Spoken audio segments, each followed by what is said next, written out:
My name is Chetna Chudasama. I'm from London. My son, who's now 13, was implanted at the age of 2. He was implanted with an Opus, a cochlear implant. He's now wearing a Sonnet. So my son's hearing loss was picked up at the newborn hearing screening, which happens straight after birth. So they do hearing tests on babies. It was picked up that he was not picking up any of the sounds that they were testing him on. So we were told that he'd have to go for more tests once we came out of hospital. And after following those tests, I think he was about 3 or 4 months, they confirmed that he was definitely hearing impaired, and they started him off on hearing aids. The hearing aids worked for about a year or so he was hearing out for sounds, so he was responding to sounds, although not very, obviously he was not picking up speech. So after about the age of 1, when they kept reassessing him, they said that his hearing loss was so bad that the hearing aids themselves wouldn't help him speak. So the next option would be cochlear implants.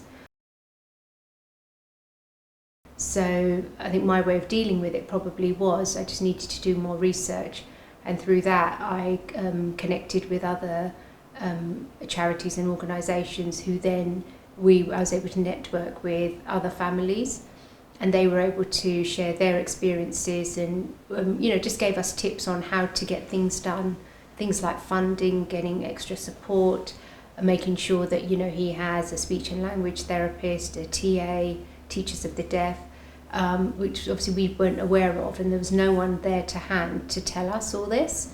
So it was nice to be able to connect with other families, and also to feel like we're not alone, because obviously this was so new to us. We've never come across anyone with a hearing impairment, so it was a learning for us as well. If you do question, did I make the right decision? It took him a while, I'd say, to start speaking and to start responding to, having a conversation. I do remember when he started primary school, or what we call reception, he struggled a lot in his first year, to the point where we thought he may have to go to a special school. And again, that was us questioning whether we'd made the right decision. But somehow, and with the support of the teachers and our amazing teacher of the deaf, she gave different techniques to the teachers to use, and that really helped him develop his speech. And by the end of the first year, he was talking.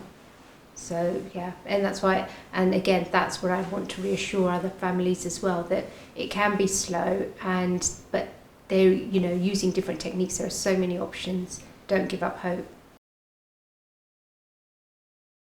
I wanted to help other families much like us, whereas where I had to go out and look around and find the information, I want to be able to provide that to a family who's in the same situation like us, who are probably shocked. They don't know where to go, they're scared, they're confused. So it's nice to have a reassuring ear, to say it's going to be fine. There are so many options out there. Don't feel, like you're losing hope. With him, his vocabulary is amazing. He's picking up words that we wouldn't expect him to pick up. He's always struggled academically, being quite behind the rest of the class, but he really does try, and suddenly he will come up with words. And he loves singing, he loves dancing, and when I see him performing, he's quite the performer. So he surprises us every time with how animated he is. And it's all credit to his implants. The tips I would give is there is a lot of support out there, and take advantage of it. Try and involve yourself with other families who have similar situation as yourself, because you'll realise that they will be the ones that will be the most amount of help. And remember that all children develop at different ages. Don't be disheartened if your child isn't performing at the same rate as another child, because that's very easy to compare. and to expect your child to perform miracles straight away when in effect they are just learning how to hear the hearing world. And also there's always options, there's always more options out there. So if one thing doesn't fit, it's not one shoe fits all.